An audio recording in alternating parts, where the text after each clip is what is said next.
NSFW, NSFW, NSFW, NSFW. Awesome, guys. Yeah, I figured we'd set this up. It looks like there's a lot of confusion in regards to how centralized exchanges work. Been obviously getting a lot of questions in the last 24 hours in regards to LBank, price discrepancies, reflections, and some other points. So we've collected a lot of the questions that were being asked in the last 24 hours. I'm gonna go through them kind of one by one and just make sure there's as much clarity as possible. We'll obviously then open the floor for any more general questions that anyone that's participating might have. Let me see here. I just want to make sure the chat.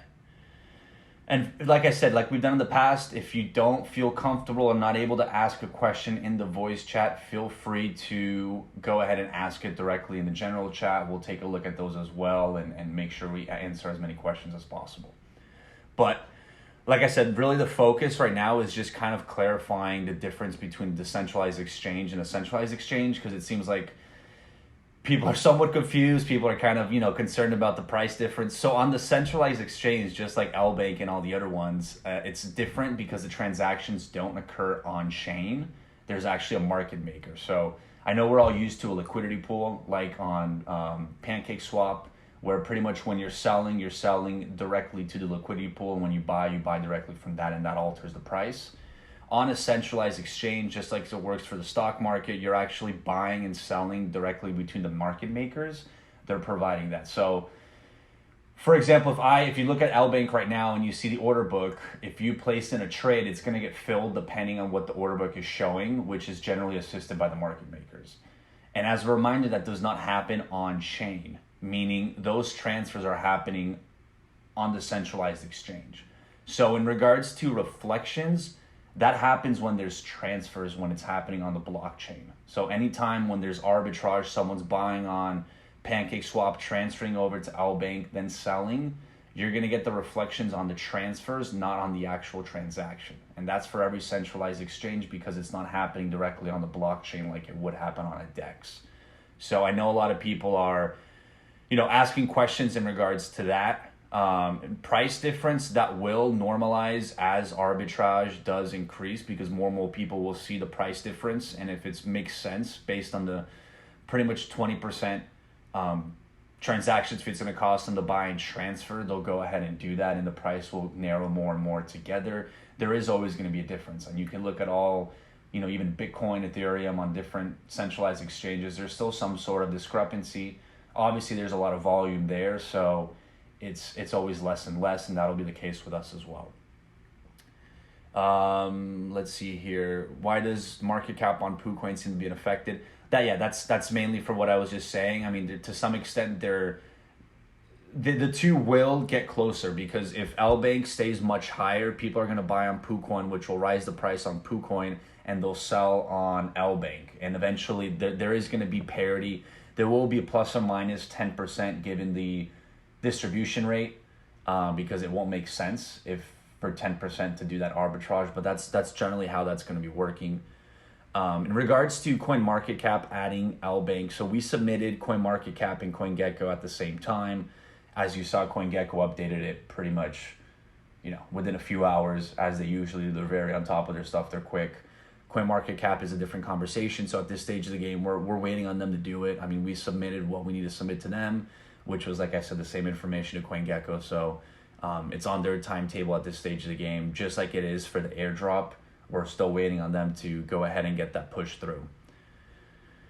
The auto liquefy, once again, that's not going to happen directly on LBank or on PancakeSwap unless there's transfers that will start accumulating within the contract wallet, and then we'll liquefy accordingly based on that. And that's really the main thing. I know, like I said, feel free to ask if there's more questions about the centralized exchanges and the DEXs, because I just saw there was probably 100 of people having questions, and I know everyone's been used to PancakeSwap, so it's a little bit different, actually going through this live. But like I said, this is more of a Q&A, so I'm gonna open it up to everyone. If you have questions, go ahead. If not, put them in the chat and we'll go through them.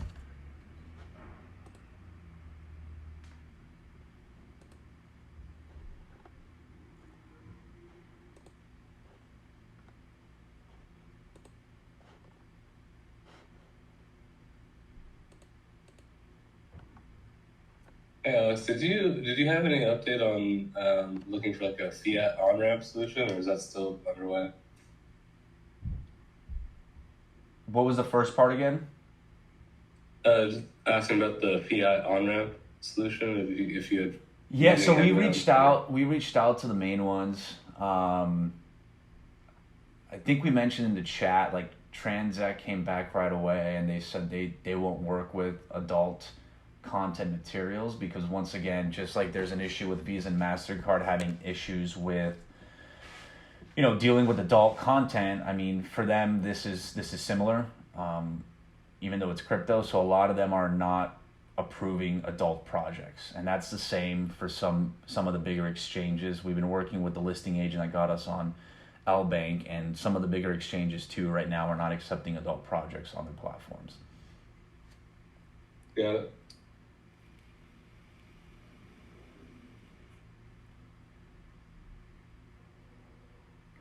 Someone just asked, will holders on LBank help us reach our required number of holders that other exchanges require? Well, keep in mind, like if you buy on any exchange, you don't technically own the currency until you transfer it out.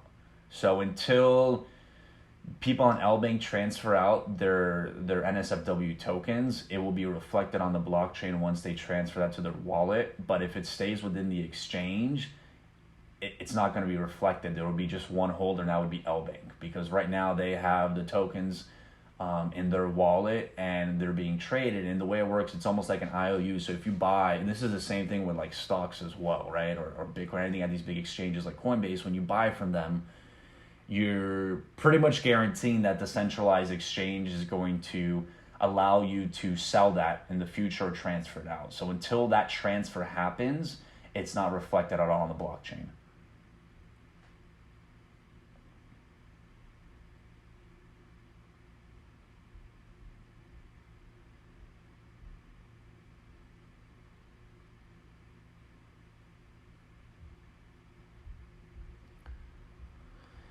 Lorenzo, I'm looking at your question right now in regards to assist businesses in the porn industry, which ultimately did not directly on NSFW platform. Can you elaborate a little bit more on that?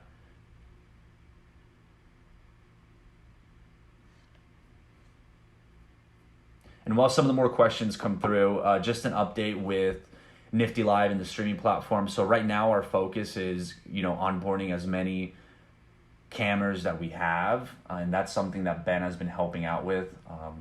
Most recent addition to the team, he's business development. He's managing the brand ambassadors, onboarding talent for NFT drops, creating partnerships with talent agencies, as well as onboarding for Nifty Live. We want to really make sure that we have as many content creators off the bat. We don't want to launch a platform that is empty. We've seen other companies do that, and it does more harm than good, because then it's more difficult to attract users and then retain talent. And kind of what the user flow looks like with that, at least from our end, is bring enough talent onto the platform so that it's operational, then start focusing on marketing to users to get as many users we can on the platform, and then it's easier to recruit more talent onto the platform to stream, because ultimately what they're going to care about is how many users there are and how much money they're going to make. So in order to facilitate that, we will be paying on an hourly basis some of the cameras up front in order for them to stream, kind of guaranteeing that there will be airtime on the platform. So at this stage, we're really waiting for that to bring enough talent that we could release on the platform. Someone asked the AMA on Clubhouse. We were going to do on Clubhouse, but there was a lot of backlash because of a lot of people not having access to Clubhouse. It was going to make sense in terms of getting potential new eyes, but this is more, like I said, this is more of a Q&A, mainly because of what happened with the exchange and some of the confusion there. So we're doing it this way for today. Will be recorded. It is recorded, I should say, and will be posted to YouTube as all the other ones have been.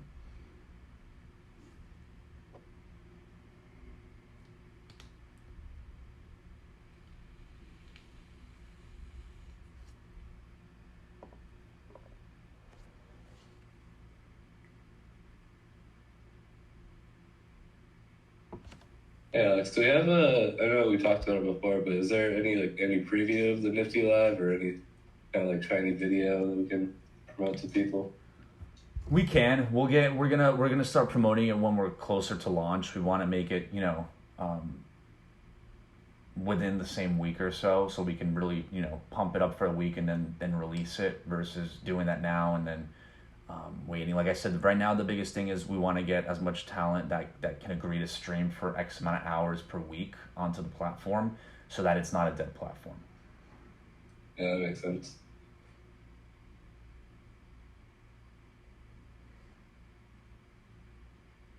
Hey, Alex, any headway on influencers like YouTube influencers, crypto influencers? I know we pretty much have it on the porn side where, head over heels and we can get them pretty easily now. But as far as the crypto influencers, any new headways? We're working on that because we were working with the agencies that we wanted to work with, and pretty much like I think we mentioned last time, they went through their whole list of kind of like partners that they work with, and most of them came back saying no, albeit those were a lot of the bigger names. So at this point we're focusing more on like the tier B that will be willing to do it. It's really like, as long as we're instructing them that, hey, just make sure that you're not using, not showing any adult images and not using, but some of them, they don't want to risk it. Ultimately because they don't want their channel to be shut down, because the way it works is they get, I believe 3 strikes and then it gets completely removed, or it could get suspended also. So that's the hesitation on their end. I know YouTube videos have been done, and the ones that have been done specifically for NSFW are mainly organic and more about the token. So we're obviously reassuring them that, but there's still hesitation on our end. So we're just finding the right ones that are willing to move forward with that, and ultimately that are legitimate, because the more and more we're looking into this space just for like traditional crypto, marketing, it's just, there's so many botted accounts. That's honestly like the biggest hurdle, is doing due diligence, because you can do all the diligence you want, but then like we find that people are, they're botting their views, they're botting the comments, they're doing giveaways to get engagement on the post that you do, and it's just, it's counterintuitive. So I know we've asked in the past, like anyone that the community watches that they trust to kind of send it our way. Those will be probably the first ones we'll reach out to. But we're doing our own type of research in a way that we're looking for people that are legitimate, and then once we narrow it down from legitimacy, it's if they're willing to do it, and that's where some of the struggle has been. Cool, thanks, man. I'll get you another list too. Yeah, and I appreciate the one with the languages. I know that is important to create different channels specifically for specific languages. So anyone on this voice chat right now or within the group, please let us know. I mean, obviously we want someone that has been active and engaging, but if you're fluent in a second language, which is listed there, and we think we can get a big enough audience, we do want to start setting that up. But we do need moderators before we do that, and that's why we haven't really done it just yet. So what Tommy's doing is perfect, kind of just gauging what languages most of our community currently is, and then we can go and create, xxXNifty, China, Mandarin, xxXNifty, Vietnamese for Indonesian, for whatever it may be for different languages. Everybody can fill out the polls. I will be reaching out to the community, just getting a list of who will be interested in moderators, and then handing it over to Alex to take care of. So if you guys can fill it out, appreciate it. Yeah, Maverick. So the tech is what we're finalizing on the tech is the payment gateway to accept NSFW. That's what the missing component is. And then, like I said, getting creators. We're looking to do, based on my conversations with Ben, we're looking for about 25 to 40, with 30 being the sweet spot, just because of how we're going to, at least initially, set it up so that there's, like I said, there's always a good amount of people streaming on the platform.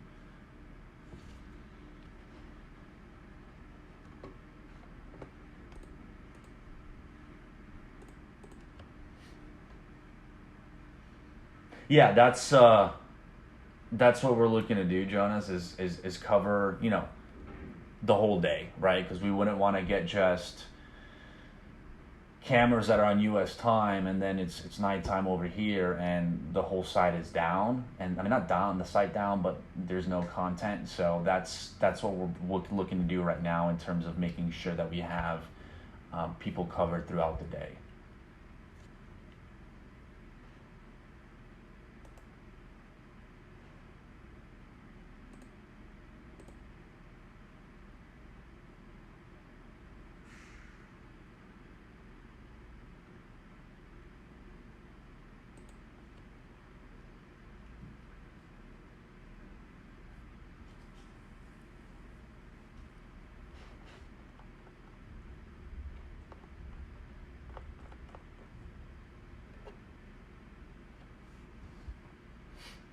Hey, Alex, I missed the very beginning of this. You probably covered it already. I was wondering about the reflections. Are we still catching the same ones that we were catching on the previous transactions? You will if they happen on chain. So on a centralized exchange, the transactions are not happening directly on the blockchain. They're happening within the exchange. So it's not reflected and it doesn't trigger a reflection. So anytime someone transfers in or out to LBank, you will. So as arbitrage continues and people will, start buying on PancakeSwap and transferring to LBank to then sell there so that the prices get closer and closer to the same point, that's when the reflections would occur. And it's the same it's the same for all centralized exchanges. So right now, do you avoid the tax if you buy and sell on LBank? You avoid the tax, yes. Okay, cool.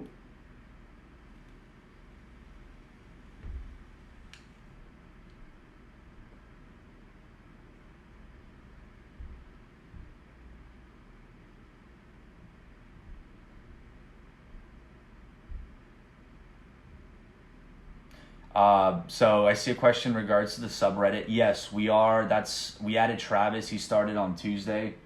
You've probably seen him in the chat by now. He's going to be managing xxXNifty's direct subreddit account, as well as Discord and Telegram. That's predominantly what his focus is. So we will be upkeeping that going forward as well.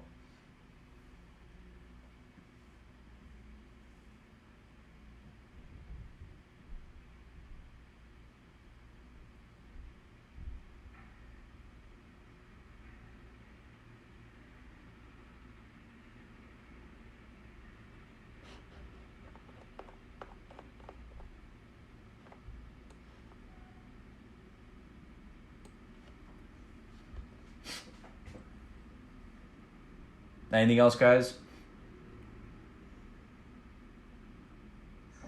Hey, Alex, I got a question on here.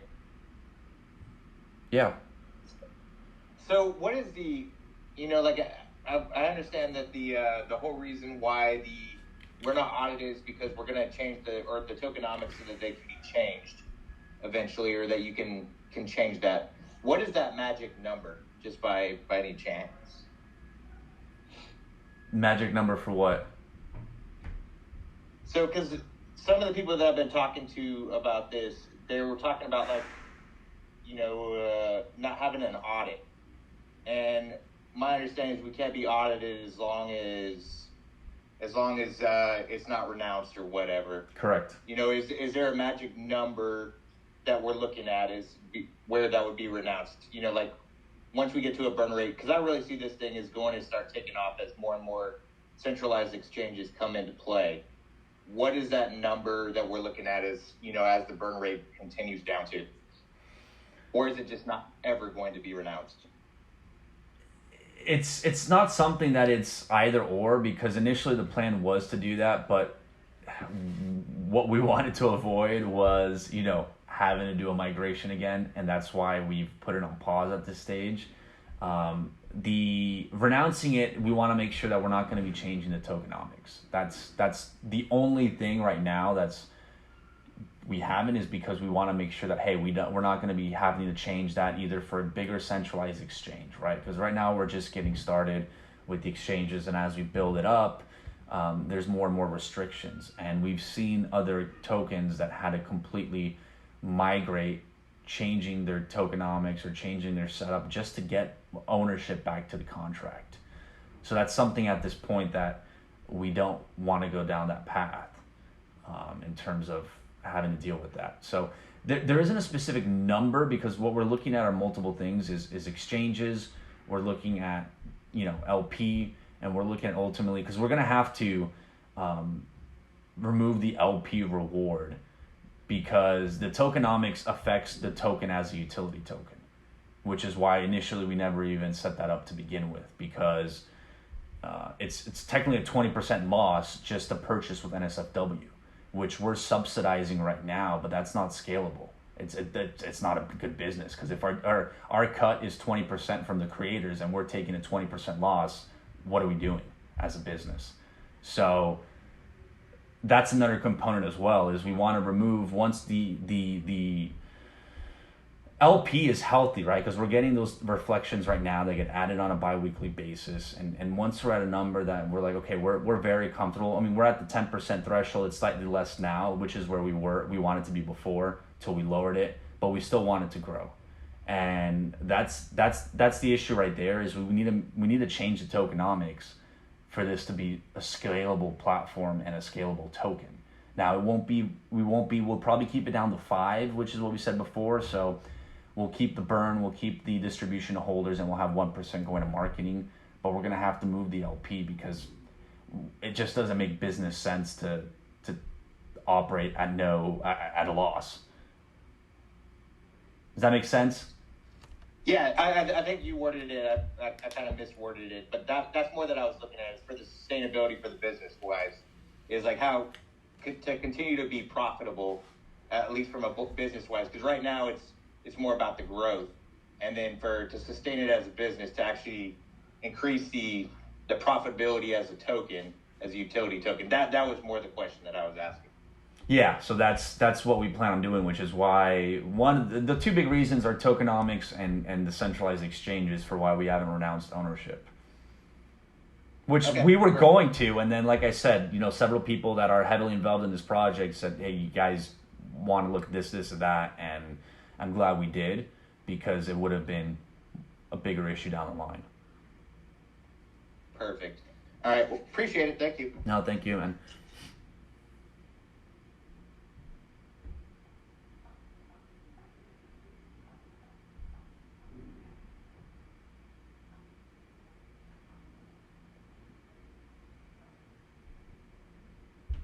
Yeah, Ed, that's a good point. We could start adding the news articles onto the site in regards to stuff that's been coming out from over the last few weeks, in terms of just content that's already been put out there.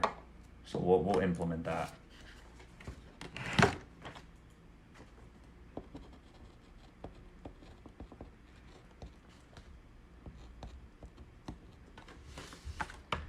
Yeah, we're actually the team's working on it right now as we speak. I know they're on this they're listening to the chat, but they're also we're figuring out right now a giveaway to encourage, obviously, the community to, you know, help shill, as well as to attract new people to participate. So we've been doing about a giveaway per week, and that's kind of, we want to either do 1 or 2 per week, keep that going. Like I said, the big one that we're still waiting on is the CMC, but we're waiting on them to approve that. We followed up with them yesterday when we submitted the LBank information in regards to that airdrop. It's very difficult to work with them, because you don't get answers, you don't even get like support. And we've messaged the support team that has helped us out in the past with listings and stuff like that to know outcome. But yeah, giveaways are coming, and they're being worked on right now as we speak, in terms of finalizing a good giveaway for this week.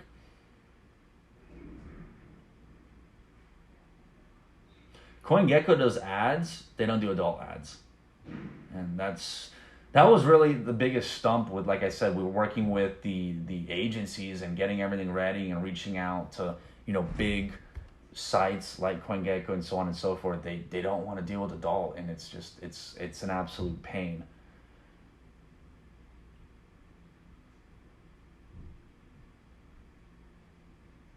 To my knowledge, Maverick, CoinGecko does not do airdrops, but I do want to triple confirm. If they do, obviously we'll get that started ASAP, because the way they operate, it'll probably be up and running tomorrow.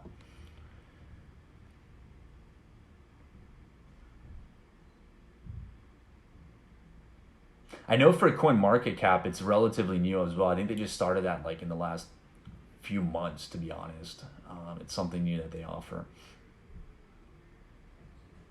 Yeah, I'm well aware of the Rolling Stone article. That was something organic that was written from them. I've reached out to that publisher before even the token. I reached out to that publisher and Rolling Stone, when the platform was live on its own without NSFW token.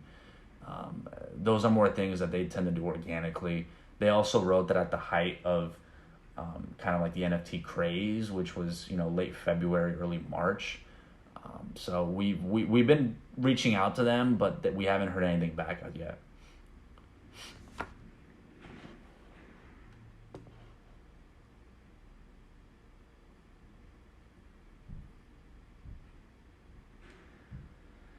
No comment, Tommy.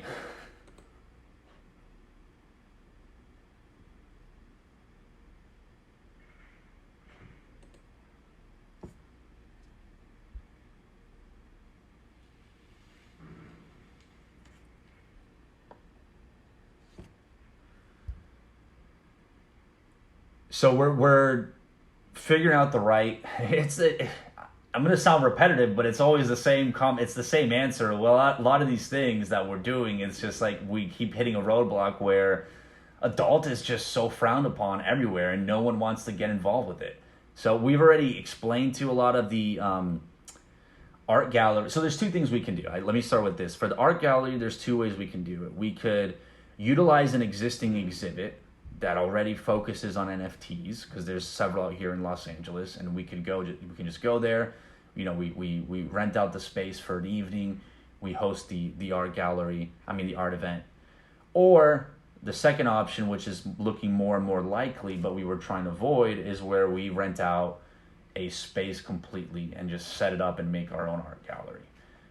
We were going the route of reaching out to existing exhibits, because that would allow us to get more traditional collectors involved as well, and that's ultimately what the goal is with these exhibits, is converting that demographic into the NFT space.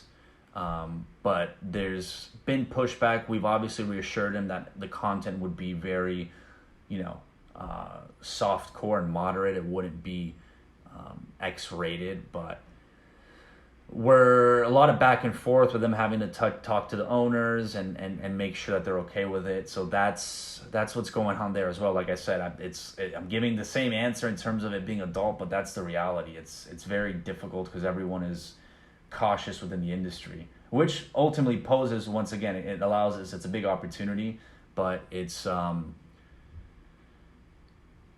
of those things that is a challenge. Running it in a strip club, we could. It wouldn't have, unless the strip club is closed. Yeah, we could probably do that and set up the displays in there and do that. That might actually be a pretty cool idea. Just rent out the strip club and set it up that way. That actually is a very good idea, Maverick. We'll look into that. That might be the way to go.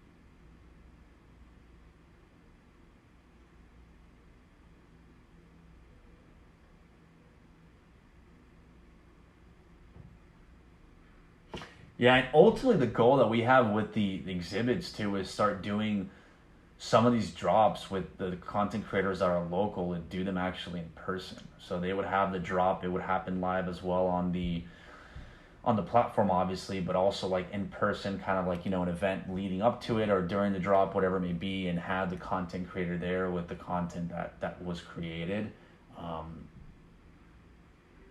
So at this point, yeah, the options, we could think outside the box instead of doing just a traditional exhibit, and do it that way.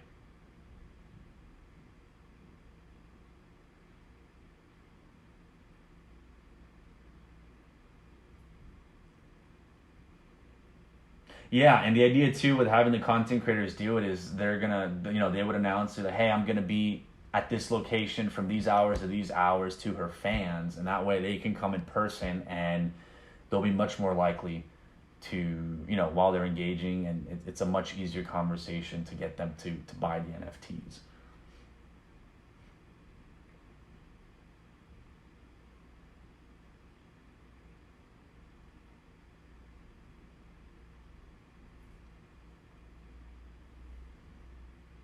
And for everyone listening to the recording, a lot of these questions are coming directly on the Telegram chat, so we're going through them. I'll start reading them and then answering them because otherwise it's a little bit confusing. I just realized right now, since it is being recorded, and we're answering directly from the chat.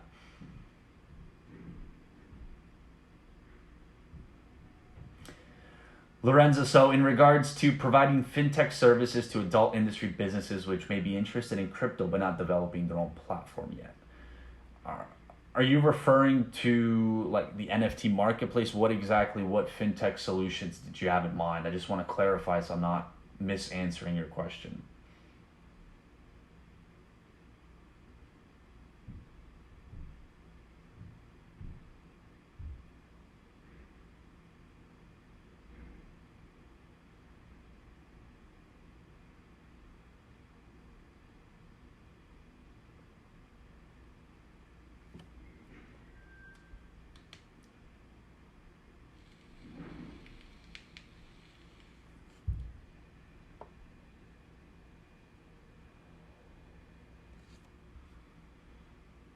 Yeah, like in regards to Chatterbait taking crypto, I mean, they would have to enable that because right now that would be mainly as a payment solution, I believe. I don't know if they're going to change their whole business model because right now the way it works on Chatterbait is you purchase their tokens that are not on the blockchain. They're just tokens that they have, and you can use them to tip and the cameras. So that really ultimately depends on their business model. I would assume they're looking into enabling blockchain some sort of fashion, either as a payment method or directly as a tipping mechanism, because that would definitely lower the barriers to entry for them, since they're making pretty much all their revenue from taking a portion of those tokens that are tipped.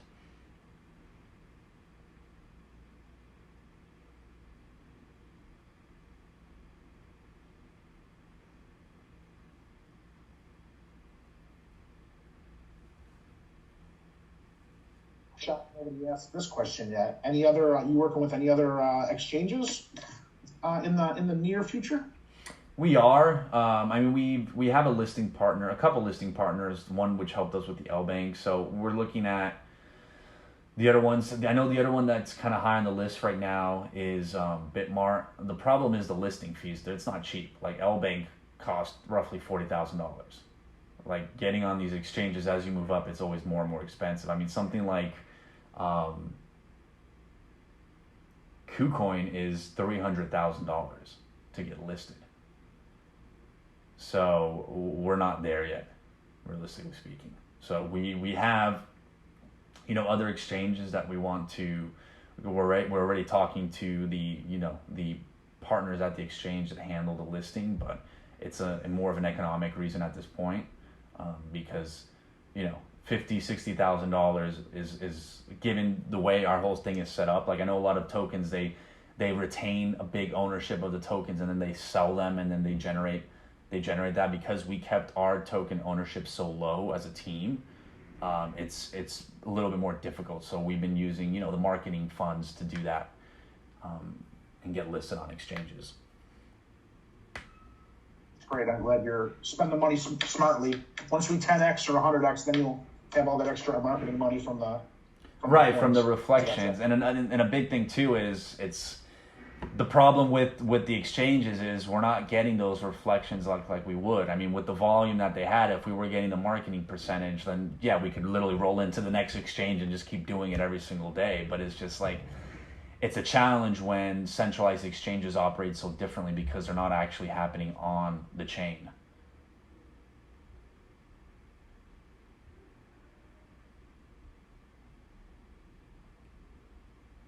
Yeah, Jonas, reflections are airdropped daily, but they're for transfers that happen going in and out the exchange. That's why I wanted to clarify, because I know people were looking at that volume number. That's not a good indicator of what will be received, because that's happening within the centralized exchange, mainly buyers buying from the market makers and so on and so forth. Yeah, that's what I had mistaken too. I didn't realize that's how it worked. Yeah, I mean, that's the thing, and that's why like some exchanges won't even take tokens that have tokenomics, because they still have some work to do in terms of like the distribution to holders. Whenever anything is transferred out or in, they have to go and distribute that, and that's when they airdrop it. So it's extra work for them. It's not ideal for the holders, and you can look at some of the bigger names. I don't need to mention who they are. That they had similar situations where it's like there was a lot of confusion with, oh, we're not getting the 10%, or the 5% reflection that we're used to, and it's like it's difficult on exchanges, and that's why some companies are working on exchanges specifically to operate in a more quote unquote decentralized manner where it's happening directly on the chain.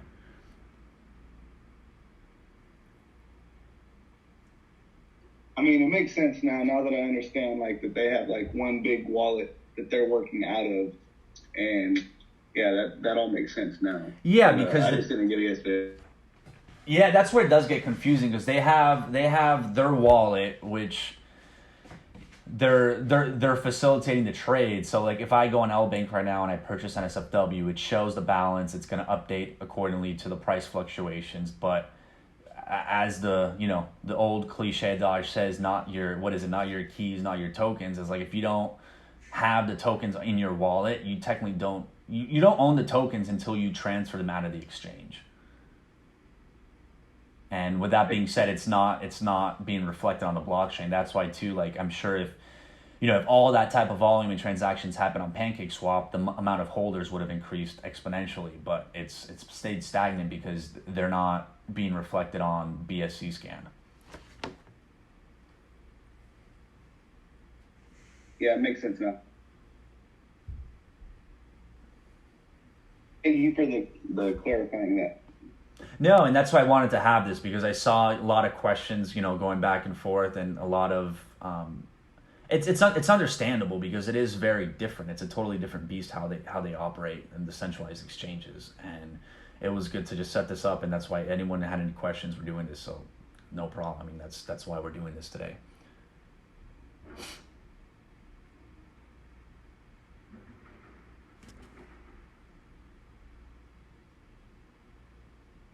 So Steve, in regards to Nifty Live, we on the tech side, what we're finalizing is the payment method, enabling NSFW, because otherwise that defeats the purpose. So we're setting that up. That's the main thing left, and then we're onboarding content creators to have them, or I should say, sorry, not content creators, but cameras to be streaming, so that when we launch the platform, there's actually it's a functioning platform versus just launching a skeleton platform and there's like no streamers on it, because that's going to do more harm. So right now we're in recruiting phase, and that's what Ben's been helping out with in terms of bringing on more cameras that will be live from day one, so that we have, if someone goes on the site for the first time, they're not looking at a blank screen with all empty boxes because there's no cameras.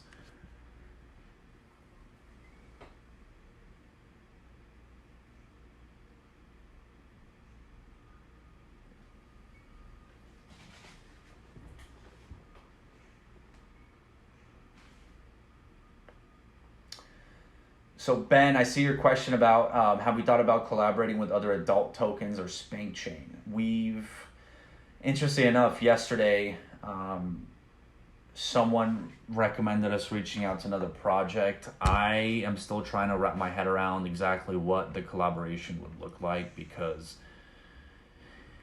For me, it makes more sense from a business point of view if the collaboration would be we enable some sort of our infrastructure or token to something they don't have. But if it's a unilateral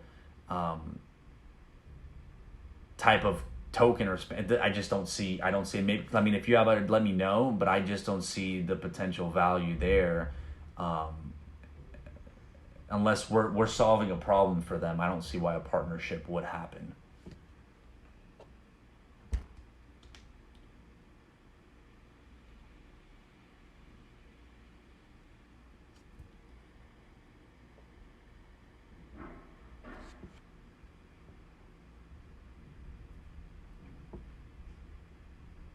Yeah, I have a question.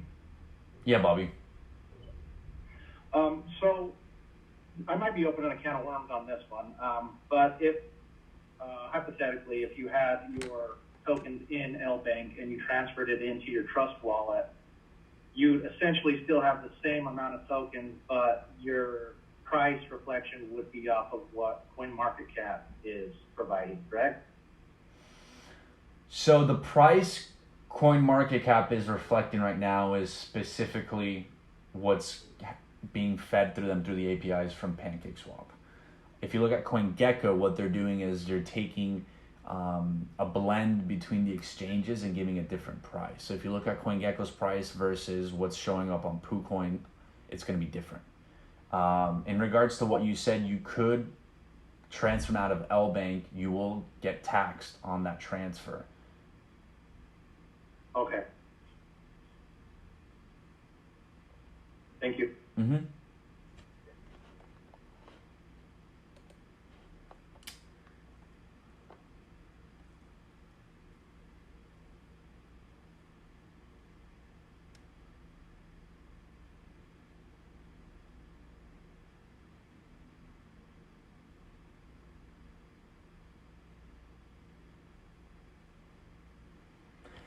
Yeah, Krillin. I mean, ultimately what the exchanges does is allow ease for other people, and eventually the price will,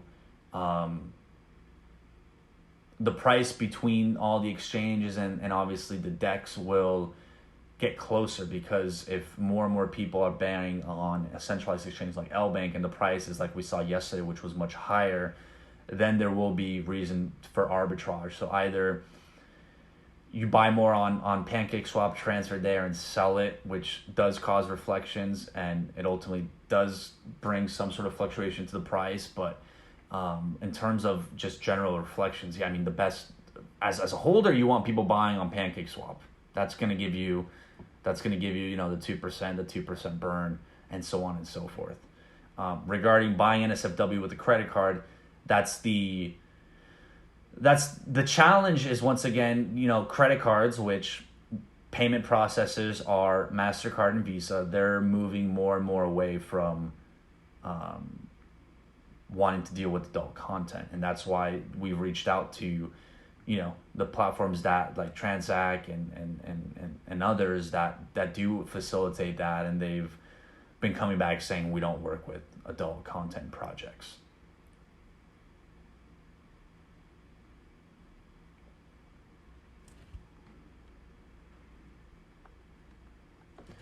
So someone just asked a question about any plans for an app besides the platform.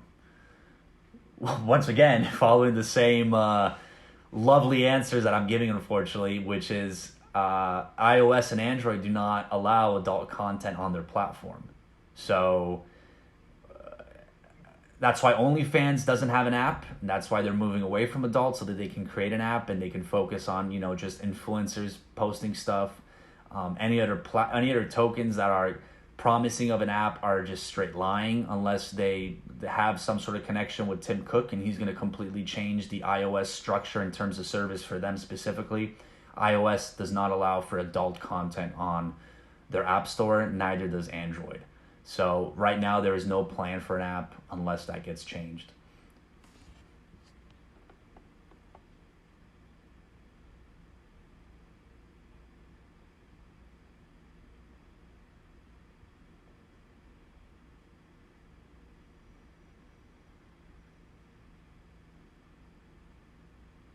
Yeah, Steven. So, I mean, Bitmart is our next exchange that we're eyeing, and we're waiting to do that. Like I said, it is costly. It's roughly $60,000 plus we have to provide on our end additional funds for the market makers, right? So, for example, with LBank, we provided $20,000 between 10,000 USDT and 10,000 NSFW for the market makers to facilitate any issues in order flow that are happening. So it's not only 60K, it's also what you have to add on top of that. So they are pretty costly, but Bitmart is the next one that we're going after. It's the one that our listing partners have suggested out of the ones that are willing to work with adult content, which I should say, we were talking last night, kind of just following up from the LBank listing.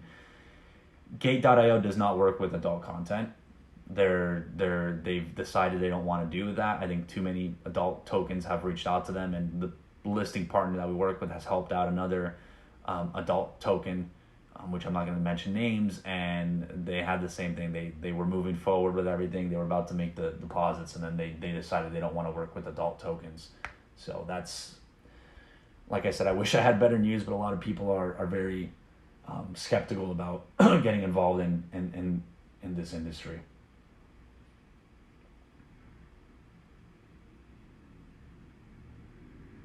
And someone just mentioned that CMC, it looks like they updated with the LBank information. Hopefully they can update the airdrop information. I'm not showing it on my end.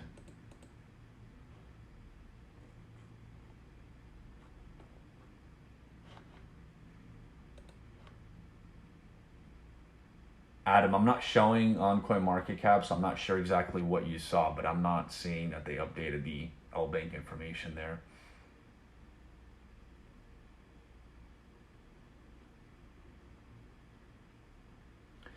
So M, your question is, please explain more why the exchanges chart don't match and what does that mean for people holding who bought through PancakeSwap? So they function independently of each other. They don't move together. Obviously the prices will be close in variance because people that do arbitrage, and that's what they do for a living, they're going to go and buy on one and sell on the higher exchange. Because right now people buying on LBank, they're buying amongst each other. The market makers facilitating that, and has nothing to do with what's going on PancakeSwap. But as the price is higher there, people will be transferring in tokens. So either buying from PooCoin or transfer ones they already have to LBank and selling them there at a higher price, which will ultimately bring things to par. Because you could also, if you already have tokens, you could sell them on LBank at the higher price, get higher USDT, transfer it to BNB, and then buy back on PancakeSwap at a lower price. So ultimately, everything will come together right now because it is, it's been 24 hours at this point. It's still pretty fresh in terms of people getting into that, but that's what's going to happen, and you'll see that on all exchanges. And if you look at any other token, there's always price discrepancies to some portion. Generally, if there's tokenomics, it does not make it economically incentivizes you to actually do it, because you'll end up losing money because generally the price difference is less than what the transfer fee is.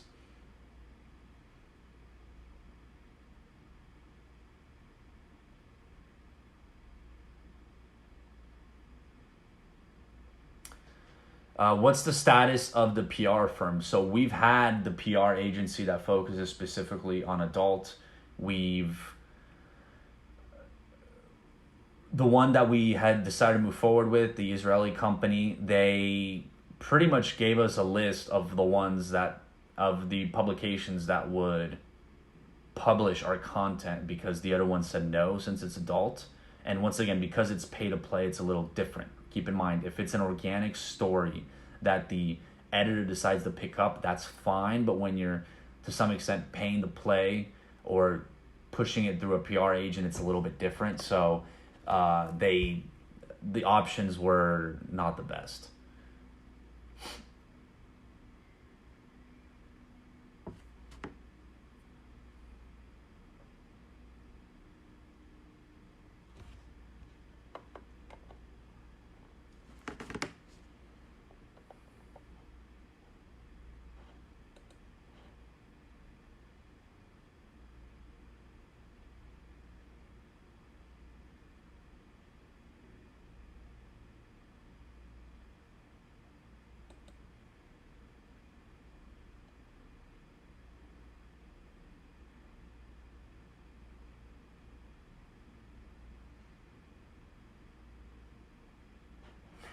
We can list on Bakery Swap. My understanding is we would have to provide liquidity to be on there. But I'll double check in terms of what that setup looks like, because from my understanding, it's very similar to Pancake Swap. And I know there's a few other options as well that.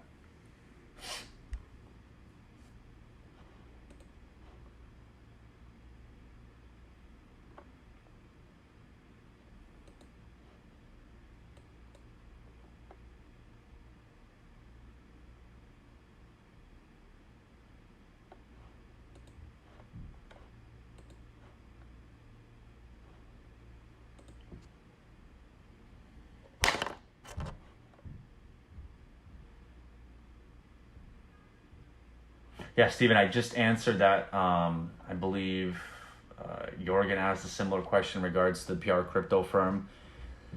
A lot of these crypto firms, and it's funny, we talk to them and they're like, oh yeah, we talked to XYZ other adult token, and it's difficult for them to publish on a lot of these sites because they don't want to take adult. I mean, BSC News and CoinDesk, we were trying to get something up there, like in terms of articles going directly through them, and then the initial point of contact was fine. As the discussions went and we were going to go make payment and submitted the piece, someone else got involved that was a higher status at the company, and they said we're not taking on adult onto the platform. So that's the problem. In regards to big name ambassadors, yes, Ben is working on some pretty exciting stuff behind the scenes in terms of recruiting new names, recruiting new ambassadors.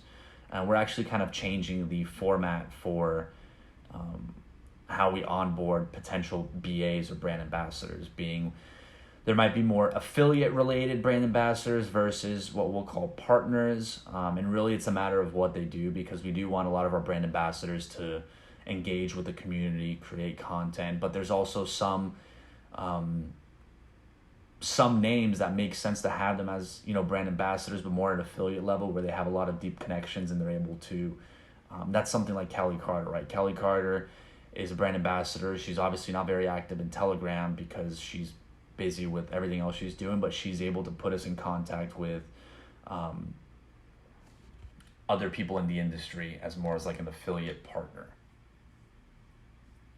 So we're kind of segmenting how we onboard new talent for brand ambassadors.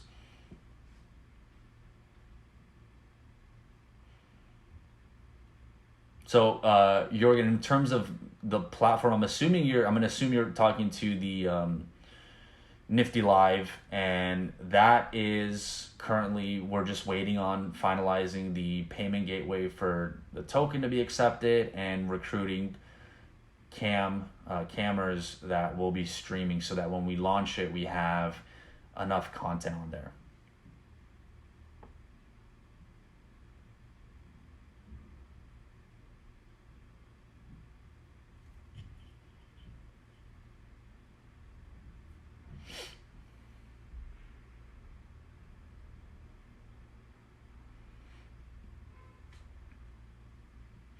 No, Adam, it was not her.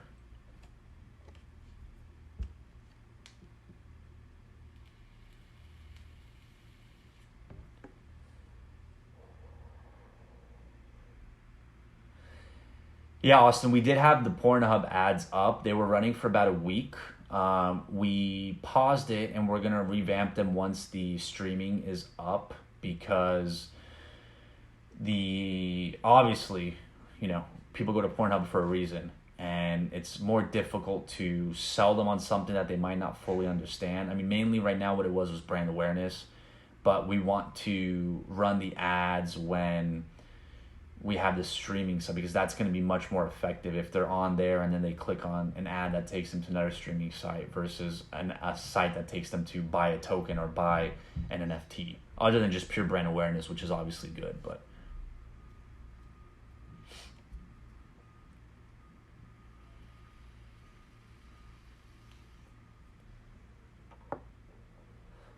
I will say this. I know a lot of people, obviously, we're all in the same boat, right? We all want to see this keep rising as fast as possible. But you can see some other tokens in similar industry that launched and had a lot of built up marketing, and the token went parabolic initially, and now it's back to square one. So that's something we want to avoid, because we don't want to spend all of our funds into something that's just going to be a quick pop and then back to where we are. And it's I think everyone at this point agrees it's more about the sustained growth. I mean, you're buying a token in a business, not just a token that's a meme token. Although obviously meme tokens seem to be doing very hot right now in the last week or so.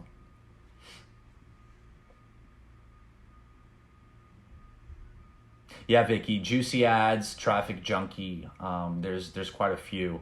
And just for everyone that's not aware, Vicky J, she's in our chat right now. She will be actually having an NFT drop in the near future, where she's prepping some great content right now. So just keep that in mind when you see that name. She's going to be releasing some NFTs. So give her a warm welcome to the team and to the community. I know she also bought some NSFW, so she's very involved in the project.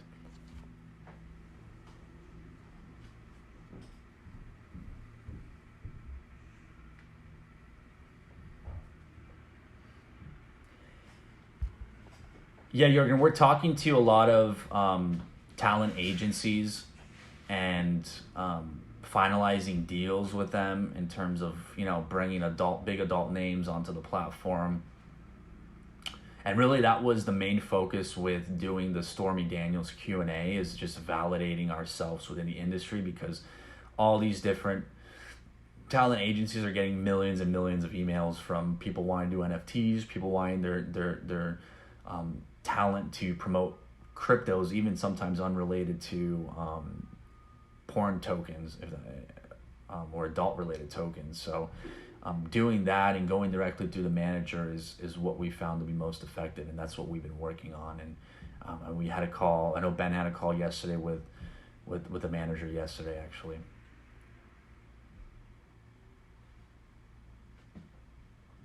Jordan, so yeah, it's a great question. Have you put any thought into plans as far as a bear market with funds get scarce? Absolutely. I mean, that's something that we have to focus, and that's why our biggest focus is the business aspect, the platform, and creating utility for the token. As long as there's utility for the token, there will be buyers of NSFW.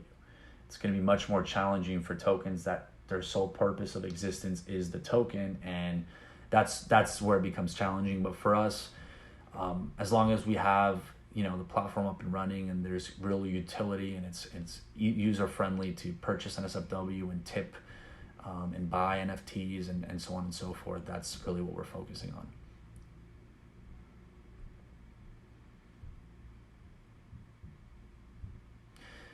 on. Question coming through: any new information on the possibility of other sites accepting NSFW as a payment? Yeah, I mean, that's something that we've been in contact with a few sites. I mean, those are things that move very slowly, especially for the bigger platforms. I mean, and that's where we want to be in terms of getting them accepted. Once again, the challenge there is the tokenomics. That becomes a problem on those platforms, where if you're buying, I mean, they could accept NSFW as a transfer in, so they would buy it on an exchange and then transfer it to the site. That's one way to do it, but like buying for Fiat on the site, NSFW, and then using it, that's going to be a little bit more challenging.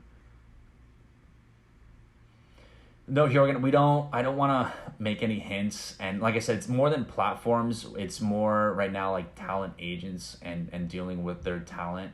But we're not gonna mention anything until it's finalized.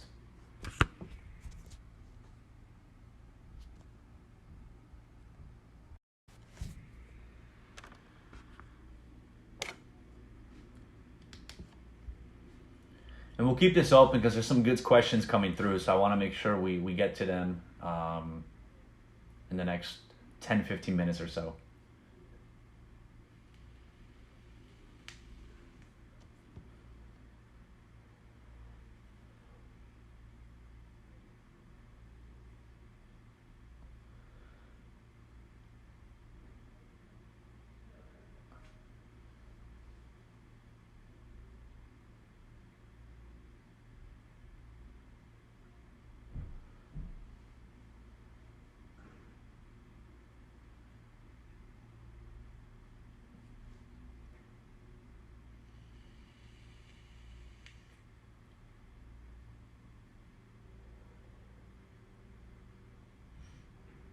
And I will say this: this is a recommendation that came directly, actually, from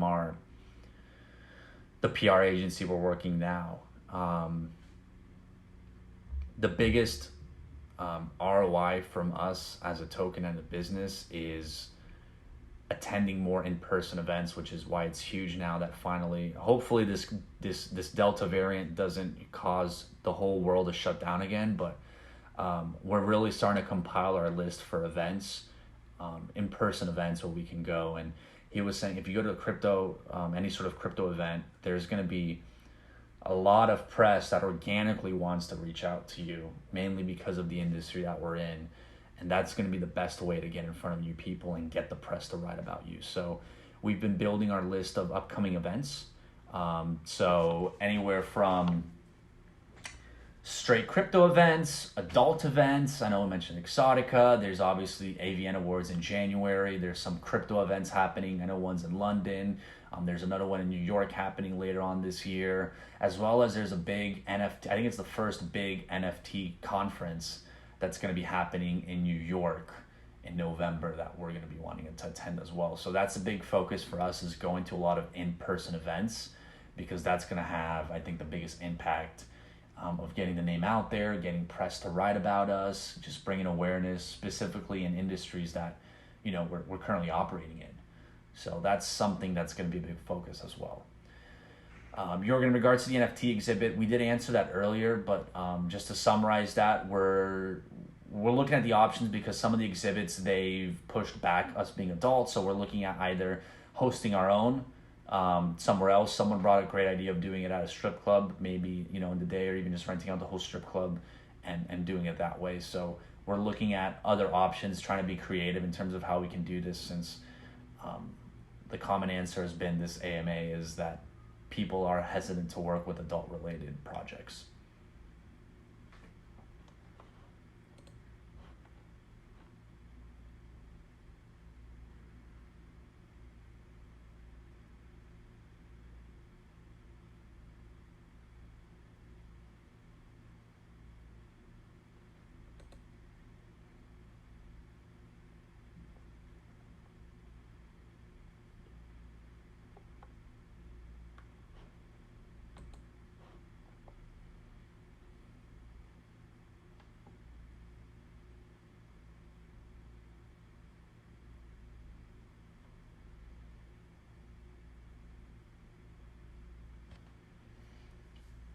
All right, everyone, just a few more minutes.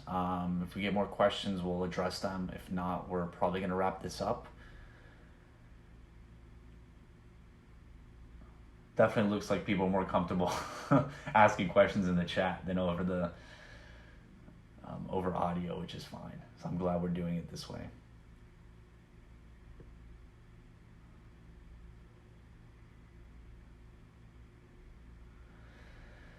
So, question from Jorgen. I've got a few questions from friend investors who are holding other adult tokens. What's the biggest difference between NSFW and other adult crypto? Well, I think the biggest difference is ultimately what's the utility of the token. I know there's a lot of adult-related tokens, but to some extent, everyone's kind of working on different things. Not everyone's working on an NFT platform. Not everyone's working on live streams. So, ultimately, that's the biggest difference. It's where the actual business is going for the utility token. Because once again, we can't bank on having a token and just having it go viral. I mean, that it could happen, but you know, getting a tweet from Elon Musk or just going viral for the simple fact of being a meme token is not something that we can plan on. So we have to plan on functionality and utility for the token so that people buy it independently.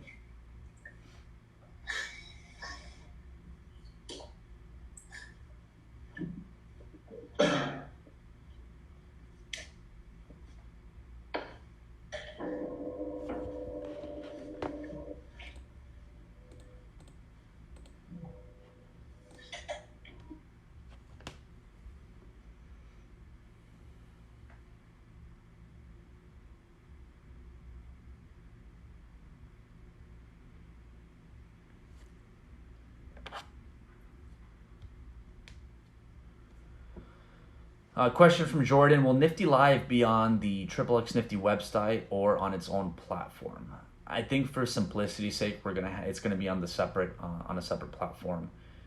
Right now, there's two options. Either we're gonna use a subdomain for xxXNifty.com, or we also have NSFW.stream as a domain that we might use. So we're looking which is gonna be the best option to have that.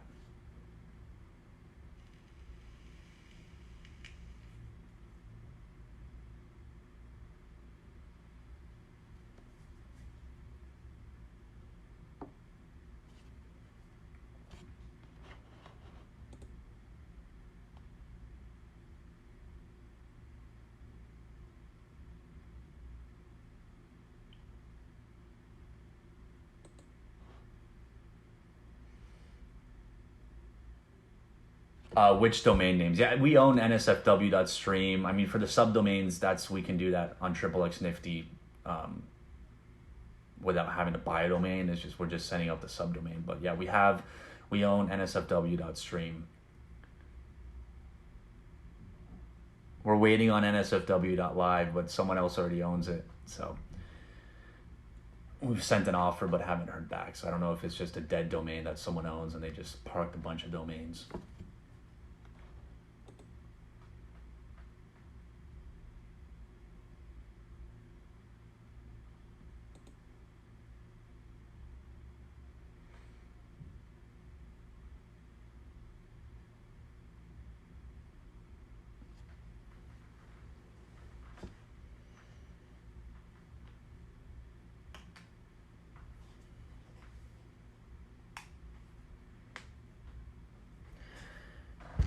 I mean, I'm personally not a big fan of .tv.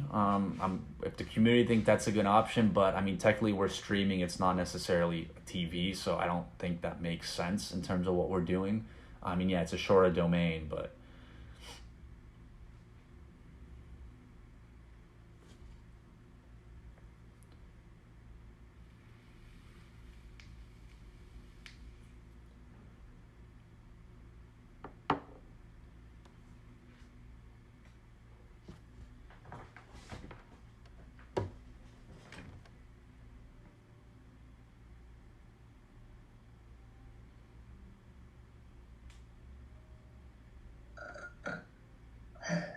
Okay.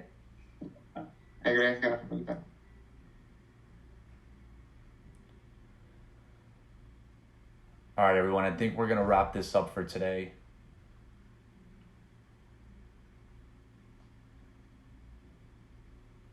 Unless I'm just waiting. I see some people are typing. See if any questions come through right now. But yeah, thanks for everyone with the great questions. Hopefully we provided some clarity in regards to the centralized exchanges. I know it's a little bit confusing, but it should be getting easier. I mean, now that everyone kind of understands how it operates going forward. And we'll get this up to YouTube, and we will put something on Medium in regards to the main points about the centralized exchange. So thanks everyone that participated as always, and we look forward to talking to you soon. Bye guys for now. Also, I'm gonna leave the voice chat open, so if anyone wants to stay on that, it'll be open, but I'll be logging off right now. NSFW, NSFW, NSFW.